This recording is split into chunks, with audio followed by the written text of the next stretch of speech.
Good morning, members. I have proud privilege in introducing CA Vijay Srinivas sir. Can I request our secretary sir to escort the guest onto the dais and then welcome him to the floor bouquet.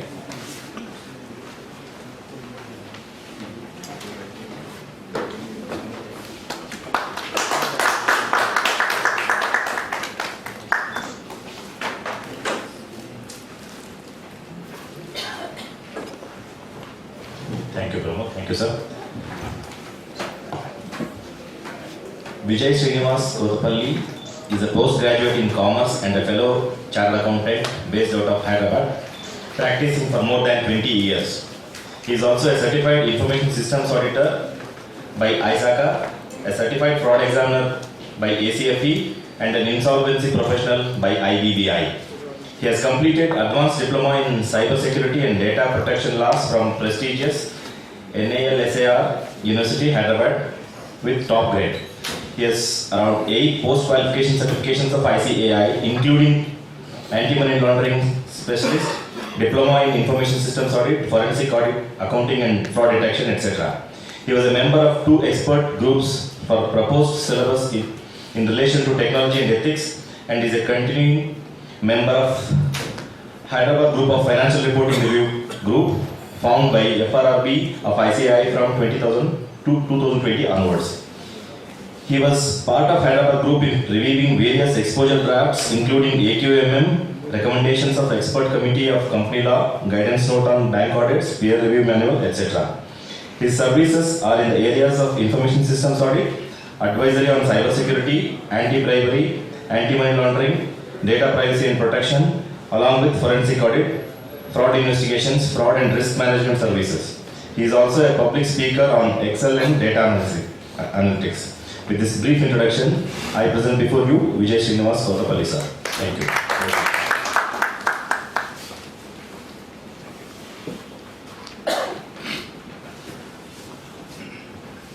Good morning all.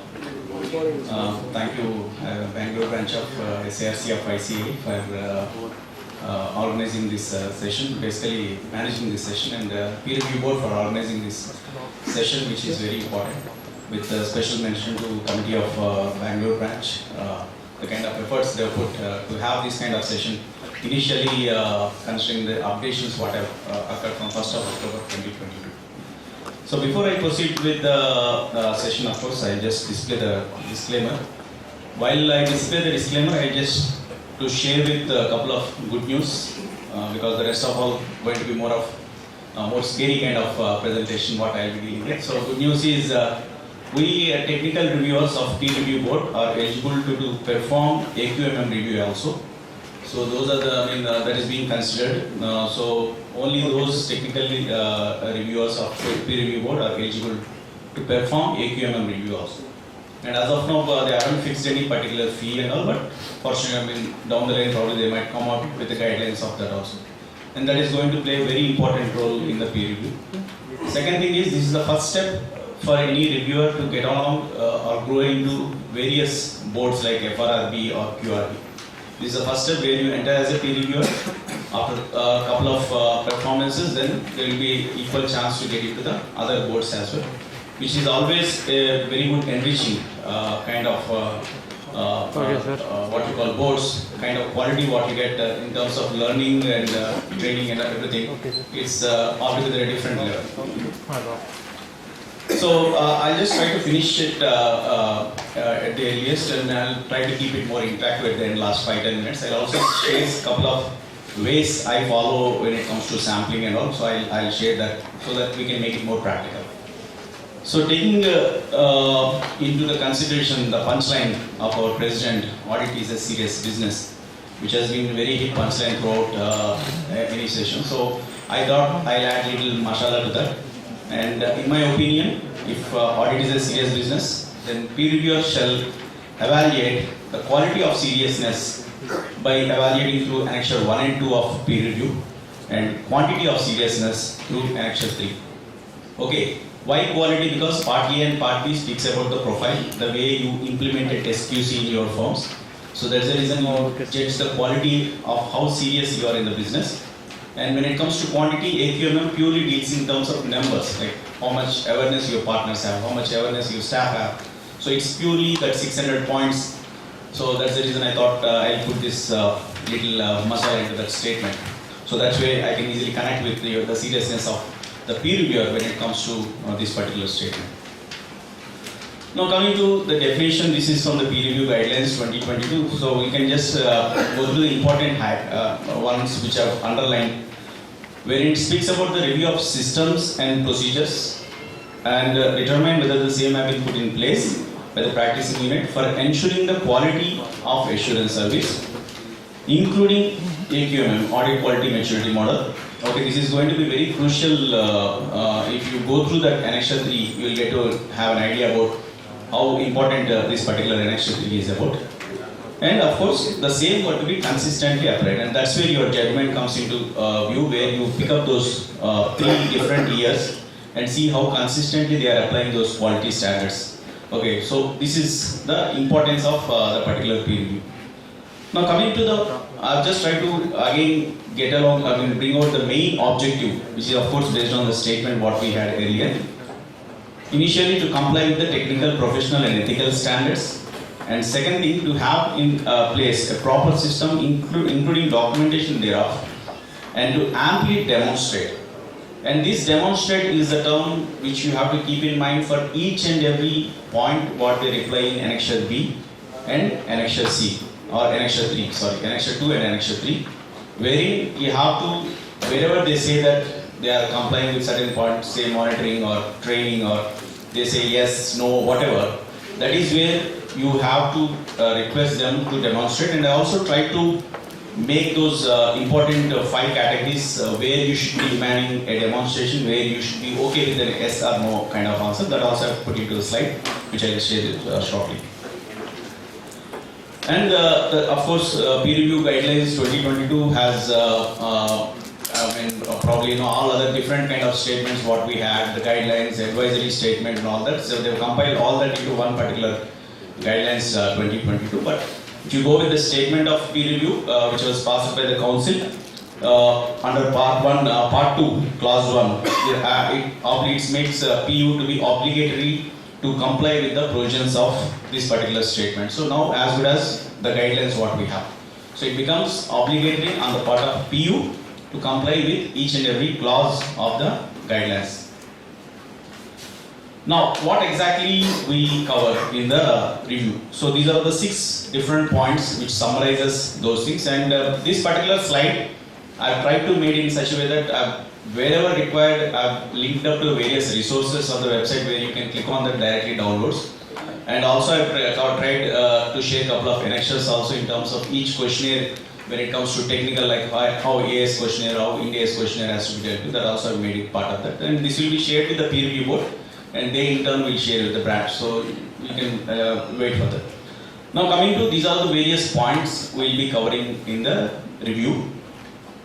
As I said, I'll try to cover the practical aspect because these are more of theory. But what important is when it comes to preparedness, why I call it as equipment, tool and resources is certain resources are required for you to equip to get ready for the peer review. Certain tools are required for you to perform a review in a qualitative way. And obviously, you have to have a couple of reference resources which you might have to refer to them periodically. So the first 4 set, out of the first 4, you can strike off those 3: statement of peer review, FAQs and handbook. All these are being made part of your peer review guidelines 2022. Yeah, peer review manual is in making. Maybe they might be releasing in 2023. Fortunately, I'm part of that manual where review procedure we have handled in terms of updation. So that should be shortly. And I also try to cover those points which were referred in the manual in my presentation. And few more things like guidance of PU, especially in case of new units, those formed within 12 months because they haven't done any assurance functions kind of thing. What are the guidance? So that is also available. And the other thing is these 4 points, if you can make note of. Basically, one is implementation guide to SQC1. It has all the relevant factors when it comes to Annexure 2 replies, what it should be. By going with the implementation guide of SQC1, we will get to know what are the replies given by the PU through annexure 2 and how actual implementation should have been. Okay, so you can correlate with that. And second thing is the office management manual. This is also a very good important source which speaks about the documentation, how the organization, because we have administration, training and monitoring are the three important factors which is covered part of your peer review. So the office management manual is also released by ICA. I have given the link for that also, you can just browse to that. It also has certain important things which they made it part of your peer review guidelines also to a certain extent. Code of Ethics Volume 1 obviously, and Council Guidelines, this is specifically with regard to the way you conduct your remote a couple of things like wherever it is not possible to physically walk in, because you might have certain branches to be reviewed, and considering the turnover of the branch which may not be feasible for us to travel, so there you can take the reference to these guidelines how you can perform your remote peer review, and this is also made after when the COVID hit at that particular time in 2020. And the last three, one is of course AQMM, which we all know, which also have implementation guide, how it has to be implemented. And I believe branch might also come forward in conducting sessions on AQMM especially, because purely AQMM might take 2 to 3 hours of solid session to understand those paragraphs of AQMM. And DCMM, Digital Competency Maturity Model, unfortunately not much of awareness was given, but this was made part of your questionnaire, saying that whether the firm has performed any DCMM review, if so, where. This is a question what they ask in the peer review. So to reply to that, of course, as it is not mandatory, firms might say that it's not at this thing, but this clause gives us an opportunity to educate them, saying what exactly is the DCMM, how each clause has to be monitored. Let's say if I say my staff is tech savvy, I need to demonstrate saying that what evaluation they have done in a quality assurance, what quality procedure, what kind of usage of technology he has done, so that he has to demonstrate through DCMM.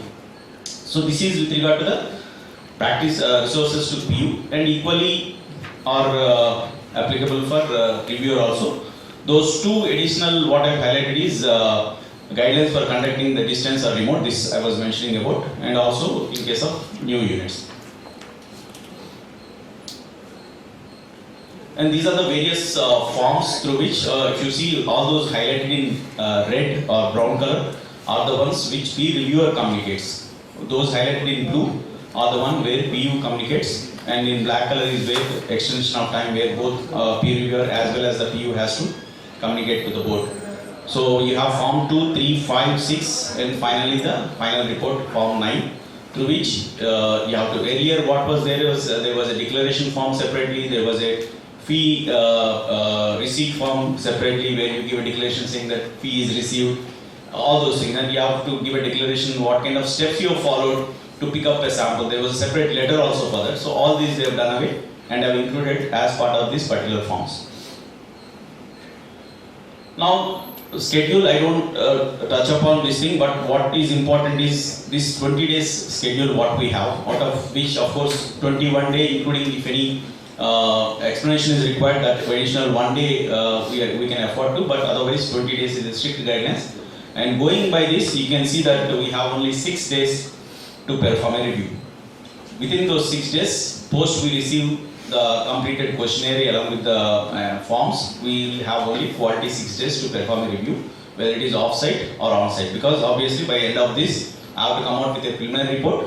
After preliminary report, again I will have only hardly 1 day to probably get a responses for whatever observations I made, and ultimately I have to release my final report. So it's very tight schedule. So that is the reason I was also requesting the branch to conduct these kind of sessions to the firms also, because there is nothing hidden in this, everything is transparent, the guidance is available. So like the way they conduct training for the reviewers, they conduct this training to the firms also, so any representative of the firm will understand how the review process will be there, and accordingly they will prepare the documentation, will get it ready, and also that increases the quality eventually. Incidentally it will become a factor to improve the quality as well. Now these are the various procedures what we follow. One is the compliance related procedure where we evaluate the design implementation. That is where I speak about demonstration. What the unit, how it is going to demonstrate regarding compliance procedure, and of course how those controls are effective. Substantive is regular things where you have to comply with the technical standards like AS, Ind AS, auditing standards. You have to comply with the professional as well as the ethics standards. So when we say compliance, all these procedures are in detail where I have to test based on a sample. Whatever sample I pick up, each of those samples have to test that particular population in terms of both compliance procedure as well as the substantive procedure. Now, when it comes to compliance review procedure, these are the five important factors what we will be considering. One is, of course, with regard to the independence. When I say independence, and I've tried to touch upon each of the factors by a couple of questions, which summarizes the actual annexure what they give along with the form 9. So, independence, when you go for outside consultation, what are the points you have to consider, and when it comes to professional skills and enrichment, and staff supervision and also office administration. These are the five important factors which is a gist of the entire review what you perform on a PU. Now if you understand, if you see the bottom, I have given the short form. The reason is what kind of questions you will be asking, what kind of replies you can expect or what you should be expecting is what I try to summarize. If I say AY, affirmative answer, whether it is yes or no, it has to be without any description kind of thing, it will be just yes or no. Second thing is AD, where it has to be affirmative with details, like say, is a policy implemented with regard to training of so and so, so and so. I can't simply say yes. I need to also give a detail saying that what kind of policy, how it is being implemented, all that stuff. I have to be little detailed in terms of those questionnaire. And demonstrate is where you have to test the population sample what you picked up. They have to demonstrate saying that they have actually implemented that. When I say demonstrate, it's not that they say, no, I have a SQC related policy, quality procedure policy in my firm and this is what. When I have that, I need to see that those procedures what they were mentioned as practically I can see in the process when they implement. Let's say for example, they say, I regularly train my staff. So what I need to check is the minutes of those training, what is the schedule or the calendar of the training, who all have attended, what was the topic they have discussed, what is the kind of CPE what they are performing. So these are the things which we test when they say we are conducting this training. A mere statement saying that no, we have done this may not be sufficient. You have to, that's where I said DM is where they have to demonstrate saying that they have actually implemented that. DL is the one where it is declarative, so it's okay that they say this has been taken care of. We should be comfortable with a declarative statement because they are saying that this is they are doing this periodical, because certain things are sensitive where I can't test, especially when it comes to certain reports or certain communications. I can say whether the communication procedure is there, but I may not be so interested in investigating, in going into the communication to actually check the mails and all. So I should be comfortable with the declarative. They can't go beyond getting into the actual information of that communication especially. And when it comes to NN, that is where it has to be negative. When I say PO or its partners assist the client in preparing financial statement, obviously it has to be no any time. They can't be giving any assistance when it comes to preparation of financial statement. The questionnaire on this might be elaborative in 2 to 3 different ways. Okay, something like cross verification kind of thing. So you have to be very attentive. And when I say attentive, you have to be very cautious when the kind of questionnaire responses what a PU gives. You have to initially, that's the reason they have given those 2 days of time, where you have to review the questionnaire line by line and accordingly draft your review procedure, saying that if somewhere he said yes, then probably you might have to make a note saying that I have to test this. Somewhere they have said no, whether it is impacting the quality or how it is. So those things you have to be very cautious. And why I am saying this is, no matter how much quality you put into review and all, the clerical aspects, it keeps on coming back. In fact, Guru sir was mentioning in the morning also, many clerical issues, they keep on communicating saying that no, this particular page was not properly mentioned. Client questionnaire he said yes, but you are saying no. And questionnaire he said no, but you are giving affirmative. So that is where you have to be very cautious when it comes to clerical aspects.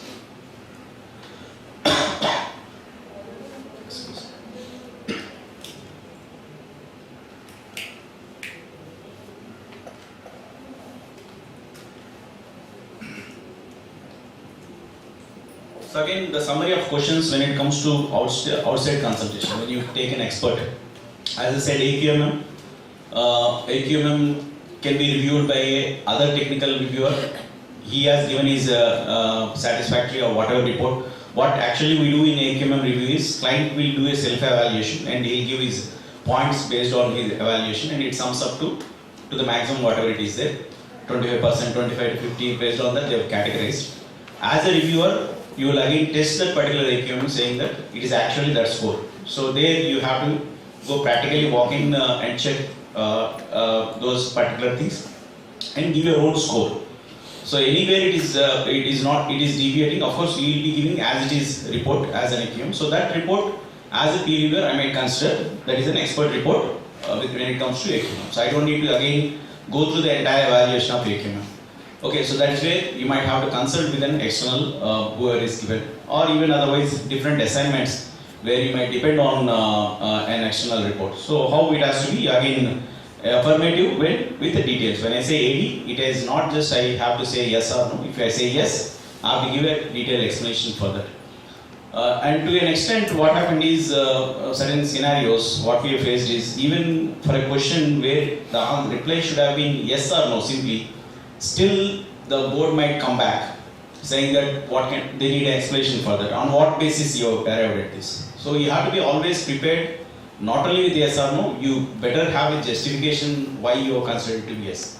And just for your information, whenever we conduct a peer review, board has a right to call for any workings within 1 year from the date of your final report. This is open to them. So anytime within 1 year, they can demand the working notes for on what basis you concluded your final report. So that's where you have to be equally cautious when you give your opinion through final report or preliminary report for that matter. Maintenance of professional skill and standards, again I've categorized wherever this is where you have more demonstration to be made by the PU, each and every point, including if they say CPE programs, that's what I've given an example of the minutes what they record of. Applicants are new personnel informed of the relevant personal policies and procedures. Sometimes certain firms, I've seen this every week, they have to give a declaration saying that they have a resource link where it publishes all the resources, whatever updations. So they have to give a declaration saying that they have gone through that particular, usually in the weekend or maybe once in 2 weeks. They'll go through that and they'll give a declaration they have gone through and they don't have any doubts, something like feedback mechanism kind of. That itself a very good demonstration saying that my firm has this particular aspect in place. Staff supervision, this is in fact HR has been given utmost important because they are the actual core of our services when it comes to if I don't have a quality in staff, if I don't have a quality training in the staff, there's no point me being perfect. Okay, so that is where they have given more weightage coming to monitoring, coming to training, coming to awareness, coming to development. Okay, it includes even saying that do you have an appraisal mechanism when it comes to your staff? Do you have a policy? If so, what way you are implementing those particular policy?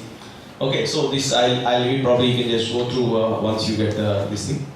Office administration, everything you have to demonstrate because office administration can't be a oral policy, it has to be properly implemented. I need to have a practical implementation demonstrated to me, then only I can be satisfied with all those when it comes to record retention or maintaining a staff register or even a library also for that matter.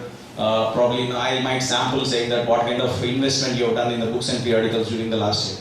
If they say 0, obviously I can't say that you are maintaining it. Or at least they should be having some resource link where they dump all that. If it is even good enough for us, if they give a link to the institute resources in a particular page, that is sufficient for us to be satisfied saying that they have a library.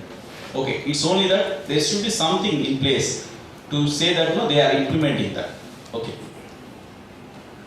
Now these are the indicative list of sample criteria. This is of course available in the review guidelines. I will not touch upon this. What I will try to do is I will try to make it more practical. So one methodology is wherein you have this questionnaire where they give responses with regard to, they give a list of clients and all that stuff. Equally, in AQMM, certain clauses have requested about the quantum of your assurance functions, the quantum of your time spent on those assurance functions. You can correlate with the responses what they have given in the questionnaire with the information what they have given in the AQMM, because AQMM gives the numbers So if they say that my client, my insurance client is only 20, because out of those 20 you'll be picking up sample, but the numbers what they have given in AQM may not be equal to 20, it could be more or less. So that's a point which might be, probably you might have to consider. Otherwise, we'll also, as I said, clerical issues keeps on popping up, and I'm saying there will be around 5 to 6 qualified chartered accountants in the team of PRB, those who take care of clerical, and from morning to evening, you respond to something, within 5 minutes you get a reply mail saying that no, this is further information is not there, so and so, so and so. They're so active. So that's the reason you have to be very cautious when it comes to clerical, especially those number matching and all. So this thing plays an important role when it comes to matching those. And compare the whole list with the union. When I say union, partner wise, because sometimes we come across saying that a partner was there in maybe 2020, because my period of review is 2021 and 22. And he has resigned, he was there only for probably 6 months or so. He's resigned, he's never handled an assurance function, is what statement given by the firm. And to my surprise, because peer review board has access to all the data, so they've come back saying that the partner has a UDs generated in the firm's name, and that's where again I go back to the client PU, and they inquire the partner. Obviously, once a partner leaves maybe 2-3 years back, you don't get, for obvious reasons, someone is leaving, you may not be in a good terms, assuming. So it becomes so difficult, but they have responded, and surprisingly, the guy has signed 6 financial statements by mentioning the firm name.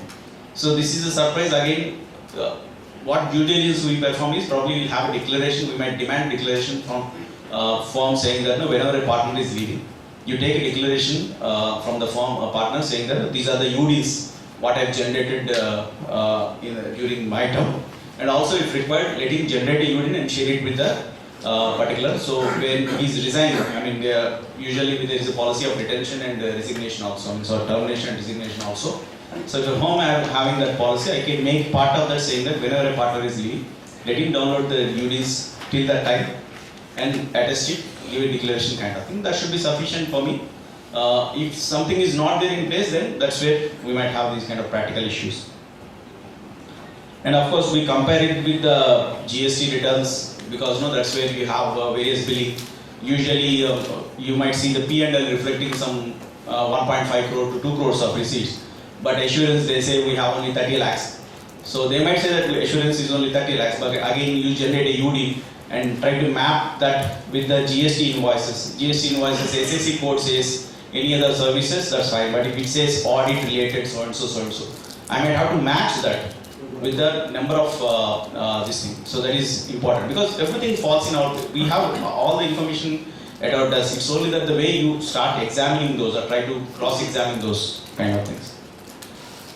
And PU profile, of course, you can get it from the SSP portal when it comes to all those MEF declarations, what he has given in terms of number of partners, who is what qualified, for how long he has been doing assurance. Because in MEF, you have a clause saying that what are the how many number of years you have performed so and so public sector audit or a bank audit or industry-wise audit declaration you give. So you go through that MEF, you get to see what are the partners, and that you can map with the information given by this annexure 1 by the practicing unit.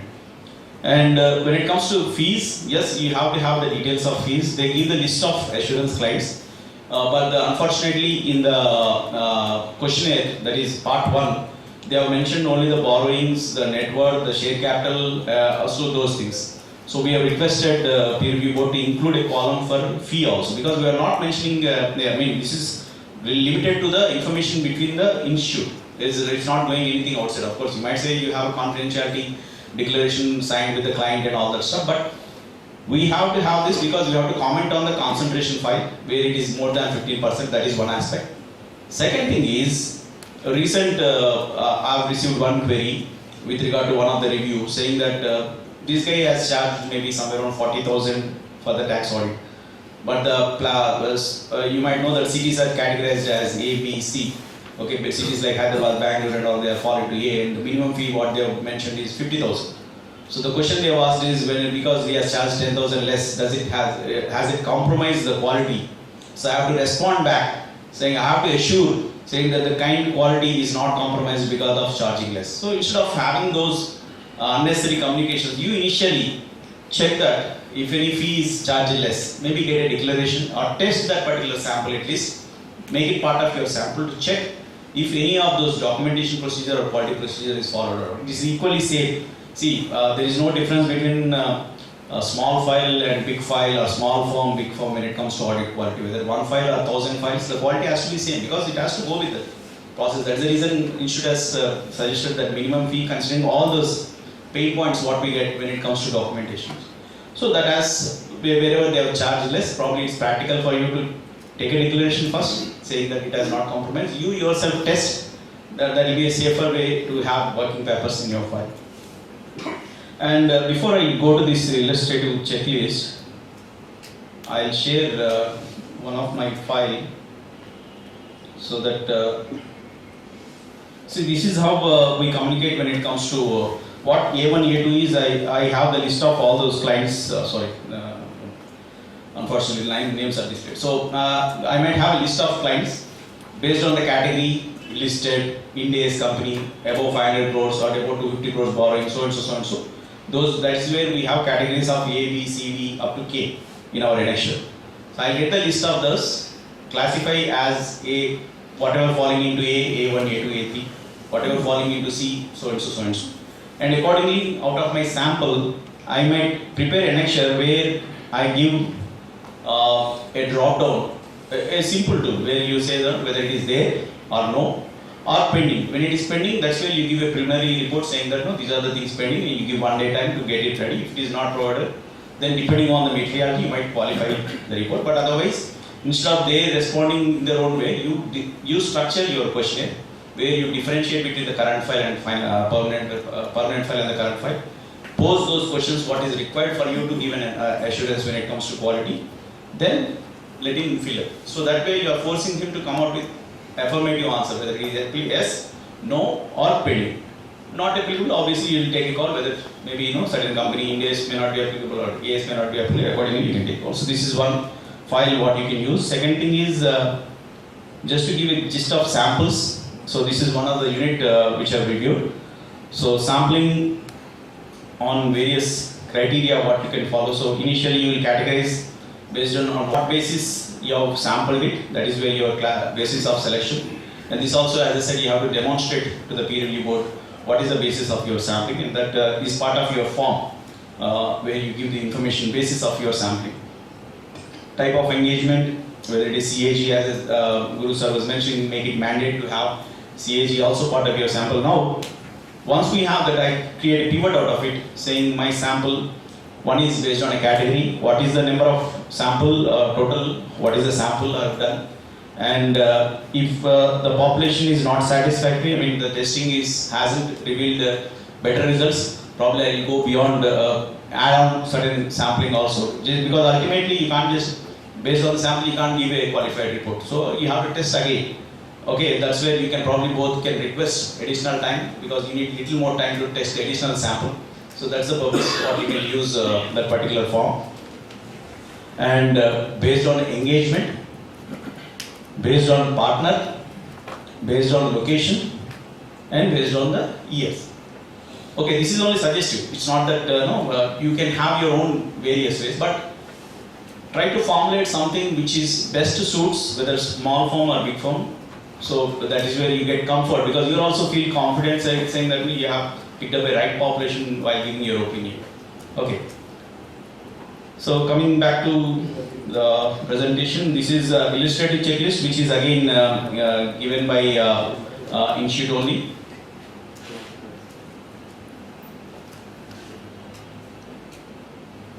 This is available along with the guidelines. So you have illustrative guidelines with regard to the PU checklist, what is that you have to evaluate, and these are all things which I have summarized during the 5 points earlier, but individually these are the each and every point, somewhere around 54 to 55 points is what you might be going through. And similarly for each of the checklist you have various, like say for example when I say technical standards, you have a questionnaire for the technical standards. When it comes to ethical standards, you have a questionnaire for ethical standards. When it comes to technical standards, when it is accounting standard, what is that? Like say for example, someone from Ind AS financials has mentioned as fixed assets instead of property, plant and equipment, or for that matter, he has not classified non-current assets properly. So these are the things, because the sample what you pick up based on Ind AS, you will be going through the technical standard where the Ind AS has been properly taken care of not. Okay, so that is where again, apart from the reviewer, if you have to take help of any technical person from your firm, obviously it has to be from firm only, then accordingly you can mention that priorly through form, saying that no, this is the team what I am going to have, and accordingly you can, because once you receive your questionnaire, you will get to see how many Ind AS clients are there to the PU, how many CATG are there. Accordingly, you formulate a team and then you communicate saying that no, this is my team. Okay. And similarly, you have for Ind AS also, but each of the Ind AS, what are the technical points you have to cover. Okay. Now coming back to, so this is the compliance, these are the 4 aspects which we already dealt with, and this is again I was referring to the checklist what I mentioned. And these are all quality reporting, supervision, all this is covered in the review guidelines. I've just tried to summarize so that if the PPT is circulated, you will get to see, whenever you have to visit, you can go through the working papers. And when it comes to key audit matters, whether it is emphasis or a qualification, or even if it is a disclaimer referring to 700, SA 700, how it has to be dealt with, how it is presented and all. And they have also mentioned what kind of formatting of audit report should be, the way the structure of audit report has to be there. That is also made part of your guidelines, peer review guidelines. And this is the time budget. Time budget is very important. Here also I can demonstrate one aspect which I have circulated maybe a couple of years back when COVID was there. During idle time I was doing what kind of analysis we can do from UD. And fortunately or unfortunately, this was made part of the peer review guidelines in 2022 where they say, so what happens in UD, you will have the basic information with regard to the assurance, you will get to see what is the financial figures they have mentioned, who is the partner who has reviewed, what date they have generated and all. So to that, if you can add a couple of columns saying that who are the staff engaged in that, how many hours they have spent, what is the fee you have collected from that. So you can make an analysis saying that on an average, what is the man hours spent on that. Okay, in terms of amount also, whether the considering the salary what they pay, how much is how proportionate it is working out. So I can probably drop a keyword also saying that what staff, how much he has sent. So for example, just to say, I get a name who has spent more time on certifications, but I see his name in the peer review questionnaire saying that he has done Ind AS related audit. So that is a conflict for me, because that guy, as per the information given to me, he spent more of the time in UD on the certifications and the representations, but his name was included as part of the team in case of audit. That is a conflict, is it not? So either there is an issue in the terms of information what they have given to me, or there is certainly a lapse which might have to be considered. Okay, so these things possible, as I said, have a list of UDs, let the PU fill up the respective staff who is engaged in that particular assignment, what is the fee charged. Salary and all, anyway you can get it from the staff register, so you can just make up what is. Then also you can make further analysis saying that now for each partner, this is also generated from UD only. Partner A, how much percentage he has spent in certifications, how much on GST audits, IT audits. So if I see that engagement partner, someone has mentioned as an engagement partner, and whereas his time is more spent on certifications, that is a worry for me. Or a review partner who is not performing review but is into audits, some other audits. So these are all things you don't need to probably request PU. It's everything available in the UD what they generate. So also that probably you have to spend little time to refine that particular UD to get into the format what you are looking for and generate the keywords whatever you have to get. Okay. Now coming back to the presentation. This is the timing related and the office procedures, what they have mentioned. Of course, staffing, the performance appraisal, how we are reviewing and all that stuff. And training, this also plays an important role. Each part of the training and the administration has to be demonstrated. It can't be declarative nor can be an affirmative answer. They have to demonstrate each and every step. And design of training. And this is suggestive kind of format what they are given the review procedure guidelines saying that when it comes to audit report, whether the respective audit reports of all those samples what you have picked up, whether they have all of this content. Okay, I mean it's suggestive only. If they have something additional at CAM, they have key audit matters and they have formulated in their own way how they have tested the procedures and all, that's fine. But at least minimum structure whether they are following when it comes to audit reporting. And peer review reporting, and this is where points where you qualify the reviewer peer report. When there is a non-compliance with any of the technical standard, professional standards, ethical standards, and quality control policies and procedures, deficiency in quality control, that's where your training and all that stuff comes into place. Non-existence of adequate training programs. Any of these hitting, and it is material enough for you to form an opinion saying that the quality controls are not there, that might lead to a qualified report. Okay. And as I said, Guru sir was also mentioning the issue is, you might feel that he is my fellow member, no, I known him for long, so and so, so and so. But ultimately, by trying to cover up, you are not only doing injustice to the firm, injustice to you, and also the profession. Because this is the time to reconcile and come back and try to revive what we had practiced maybe prior to 2000s, 90s, the kind of quality what we had. Unfortunately, I have to give this statement, but yeah, it's a fact. When the manual things were there, the kind of quality what the profession had has slightly diluted to various aspects. Could be anything, no? Could be changes in regulatory, could be changes in compliance and all, but this is the time, by virtue of this latest peer review guidance, where a PU and also reviewer can also revive back.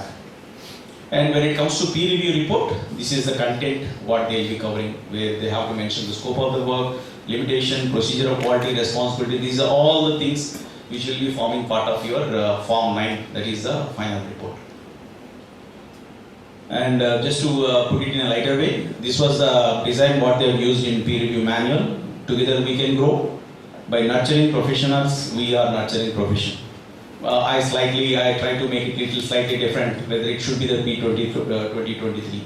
Wherein congratulations on your growth. Now it is the time to have a mature firms. I was referring to AQM basically. Mature firms nurture professionals and the profession. Okay. So before I end, probably I'll give one more punchline saying that when it comes to auditing, being a serious business, it's equivalent to any kind of surgeon. Could be cardiac surgeon, or could be any kind of surgeon. It's only that thing is that we can't afford to have consent form from the relatives, or the MRL is not a consent form for us. It is beyond. So that's where it has to be so much serious when it comes to auditing, maintaining the quality. So that's it from my side. I will try to keep it open for maybe 5-10 minutes. If you have anything to discuss, any questions and all, you can please interact with me. I'll try to, as far as I know, I'll try to reply. Just one question. Yes, sir. Please. Let's say I've done a peer review of some practice unit. Okay. Tomorrow the practice unit has in turn done an audit of some client, and I have picked up that item as my sample in my audit. And tomorrow that client gets into some difficulty, there's some scandal there. Yeah. Has a peer reviewer been asked? See, that's what again. Why we have to self-aware about the procedures what we are following. Guru sir was also I know that, but I'm just asking whether the institute was behind the peer review. Ultimately, you might get a notice, but as long as you can demonstrate saying that you followed the procedure and you have everything working. As I said, 1 year time is there, peer review board where they can demand the working papers. So, considering that point, saying that each and every file I review board might come back asking me to explain. That's how if I keep quality, and if I can demonstrate, notice we can't avoid. But yeah, if you get a notice, if you can demonstrate saying that you issuing notices? As far as so far nothing. But down the line you can expect, because many changes are happening for the last 2 years. You call it as because of NEFRA, or because I am being part of FRRG for Hyderabad. The kind of issues, even the big four firms reports are highly experienced firms also. We find certain technical issues, especially when it comes to technical standards. So these points, if it is material enough where it might impact, then they might get notices also. So everywhere, every regulator, you might see MCA coming, hitting hard, coming back with the notices. You might also see down the line, I was speaking to one of the commissioner of GST, and they are also preparing notices based on that, especially when it comes to reporting certain points in the audit report, regular audit report, not the GST 9C. So every regulator is getting up because they have their own pressure. So ultimately, it's coming back to us. So as a peer reviewer, I am testing that genuinely. He has to demonstrate. Equally, I have to have my working papers where I can demonstrate peer review board saying that this is what I found.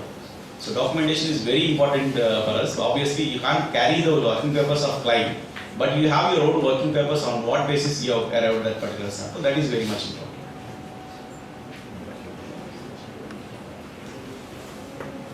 So, yes sir. See, we expect as practitioners to archive our work papers. Similarly, since you are doing a peer review, okay, a lot of documentation with passage of time going to be technology driven. Why and how is the institute or the peer review board looking at enabling the reviewers to start that documentation online using an archive tool as well? It's not actually archive. Maybe recording is passed somewhere. I'll try to demonstrate. Probably I'll explain. FRRG has a portal where it throws up all the reports where I have to give my feedback in that, where I have to upload any workings if required. I'll have all the resources available. So I'm guessing the way Vasant sir has mentioned in the morning, peer review board is also coming up with a tool. I assume that all those working papers, maybe in a certain form, I need to upload down the line. Maybe from February is what he is mentioning. It will be great if we can get that. So maybe we'll have a resource where we can upload that and archive our working papers in that portal. Till that time, probably it's us where I have to categorize and I have to follow my own SQC when it comes to. Thank you. Sir, you are asking. Only when we go for peer review, the common problem is the manpower resources management and Yeah. time management, whatever you see. Yeah. In the case of smaller client and everything, whatever your time plan, it doesn't go like that. So you need to readjust it. In that case, we generally try to not keep the time scheduler planning and whatnot. Where do we stand as a peer review? See, ultimately, as long as the quality, like say, I will take again example of Guru sir because he got a query saying that no, one of the peer reviewer has questioned him saying that you don't have any working papers, whereas he is following a tool where it goes through the checklist and it is an audit tool which the documentation is done along with the audit.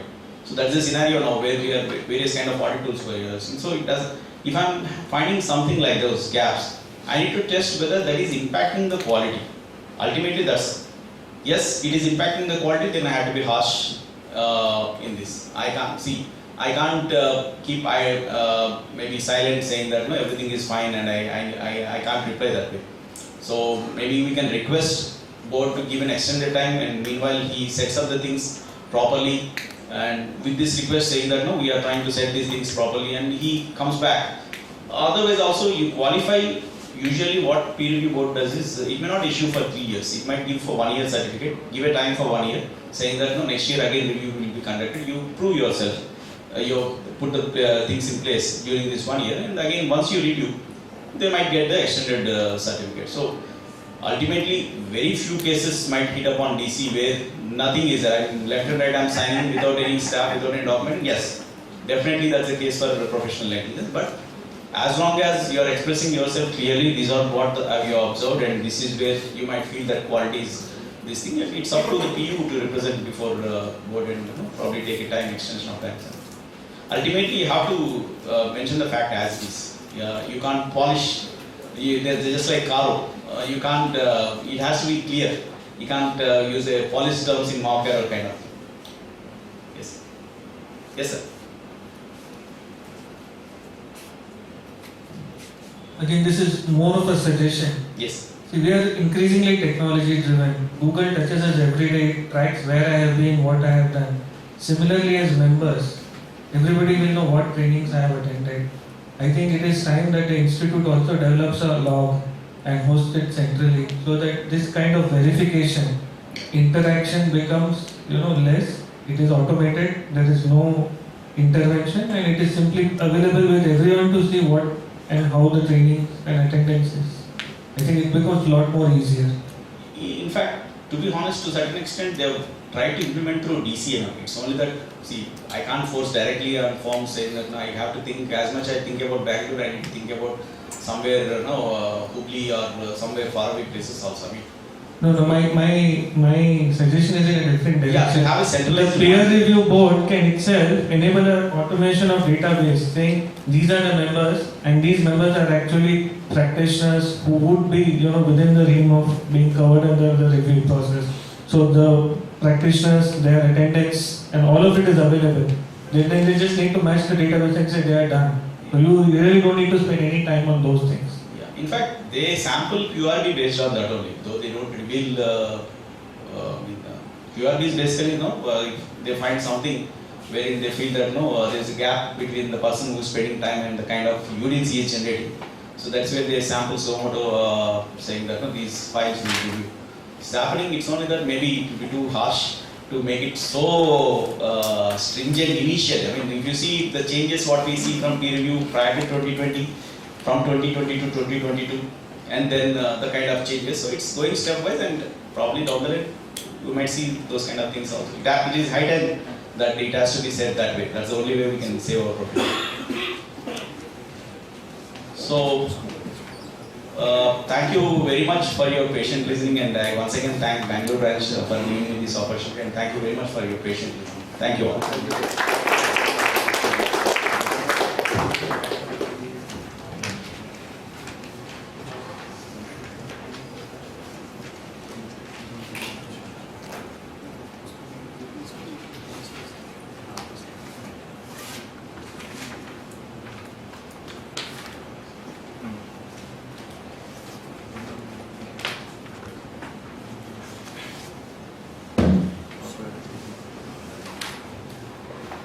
That was an excellent session. I, on behalf of members present here and from Managing Committee of Bangalore Branch of SAFICI, thanks CA Vijay Srinivas sir. And can I request Pramod R. Hegde, Secretary of our branch, to present a memento to the speaker as a token of gratitude.